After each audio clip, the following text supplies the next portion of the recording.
नमस्कार, पोटोबामध्ये तुमच्या सगळ्यांचं स्वागत आहे। आत्ता करणार आहे खमंग कुरकुरीत उपवासाचे नगेट्स। आणि उपवासाचे नगेट्स तयार करण्यासाठी लागते ती उपवासाची भाजणी।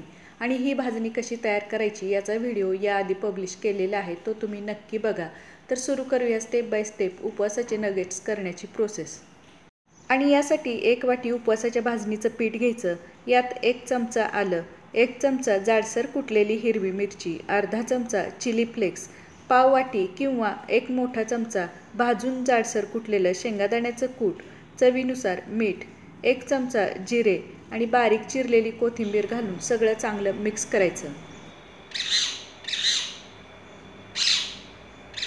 सगळं चांगलं मिक्स झालं की यात 1 वाटी उकडून साल काढून किसणीवर किसलेला बटाटा घालायचा आणि सगळं चांगलं एकजीव होईपर्यंत मिक्स करायचं। ज्या वाटीने उपवासाच्या भाजणीचं पीठ घेतलेलं होतं त्याच वाटीने बटाटा मोजून घ्यायचा। आता इथे सगळ्यात महत्त्वाचं म्हणजे नगेट्सचं पीठ मळताना चांगलं मऊ मळायचं। जर का पीठ व्यवस्थित मळलं गेलं नाही तर नगेट्स तळताना एखादा नगेट फुटून कढईतून तेल बाहेर येऊ शकतं। मळून तयार झालेल्या मऊ गोळ्याला तेल किंवा तूप लावायचं आणि 10 ते 15 मिनिटासाठी झाकून ठेवायचं।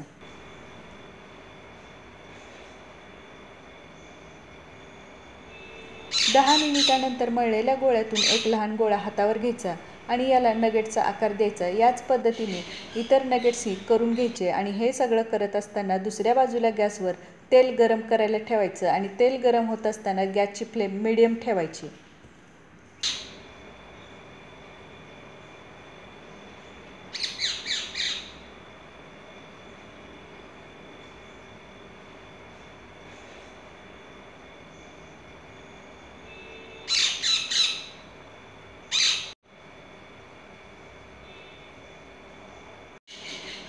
सगळे नगेट्स तयार करून झाले की मध्यम आचेवर व्यवस्थित गरम झालेल्या तेलात सोडायचे। गॅसची फ्लेम मीडियम ते लो करायची आणि नगेट्स एकसारखे हलवायचे।